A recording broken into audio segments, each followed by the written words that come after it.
Listening in here to a hearing on a resolution to hold Hunter Biden in contempt of Congress. Pretty contentious hearing at times here. The president's son even made a surprise visit there to Capitol Hill, sitting in the very hearing room. He has since left, but the Congress members are now going back and forth, or the committee members at least, going back and forth on whether to hold Hunter Biden in contempt of Congress for refusing to testify behind closed doors. Democrats are arguing that Biden is willing to testify, but will do it in a public hearing.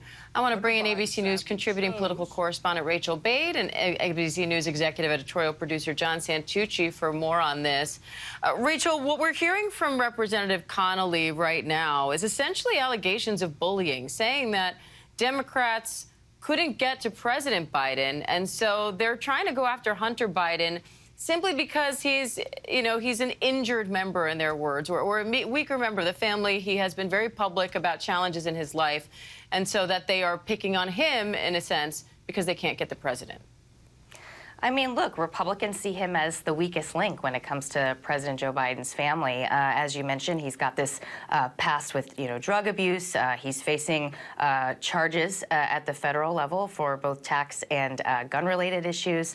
And he obviously has been engaged with foreign businesses while his dad was vice president, having a bunch of jobs and making a lot of money for gigs that a lot of people would say he had no sort of credentials to actually have those roles. So look, they see him as an opening, and naturally they're going to go through him if they're trying to get to Biden. They're obviously trying to prove that Joe Biden in some way benefited from these business deals that his son had when he was vice president. So far, they have not been able to find that.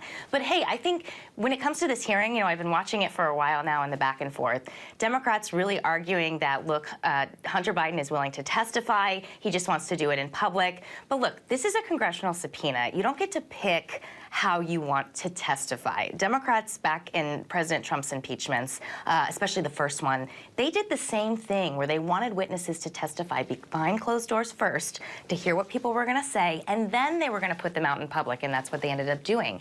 Back then, we heard Republicans complaining about closed-door testimony, saying everything should be in public. Now, the shoe is on the other foot, and it's just really sort of ironic to see the roles reversed here. But Republicans are right in that this is Congress's, congressional duty that they actually have oversight power.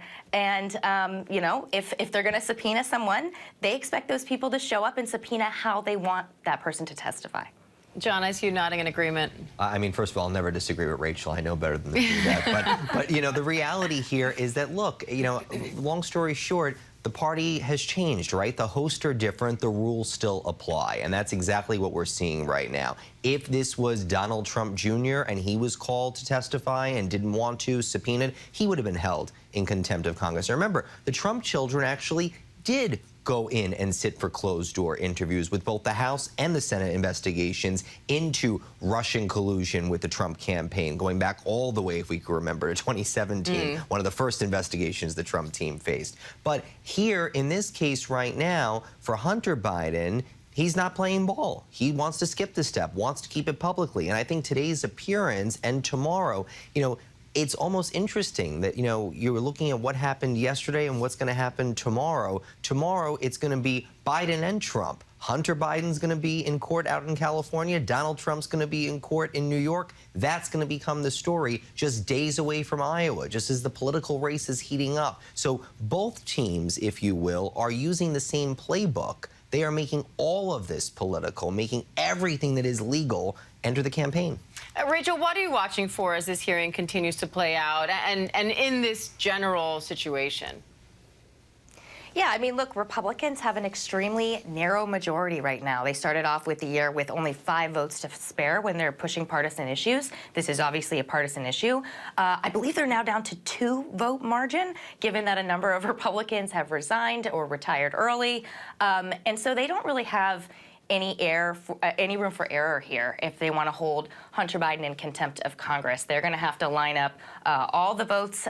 Democrats are not going to be supportive of this, and that's going to be a challenge for Johnson. And look, I think with Republicans here, there's a real risk that between holding Hunter Biden in contempt, potentially impeaching Joe Biden, and now they're talking about impeaching DHS Secretary Alejandro Mayorkas as well. There's a real risk of the public seeing this as real overreach on the part of Republicans, in that it could really backlash on them be a backlash on them in the elections and sort of repel independent voters. I mean, if you look at polling, from the Trump years until now, a lot of voters are frankly sick of Hill investigations and Hill impeachments. They don't want to hear about it anymore. It's not something that resonates with people when they're concerned about their pocketbook and how their bank accounts are doing. But Republicans are also hearing from their base right now. Conservatives who say they want Biden impeached, they want Mayorkas impeached, they want them to take Hunter Biden to court. And they're sort of listening to that wing of the party right now to sort of placate far conservatives. But there's a real potential, again, that it could blow back. Diane. All right. We will be back with more on Hunter Biden's surprise visit to Capitol Hill and that hearing. Rachel Bay, John Santucci, thank you.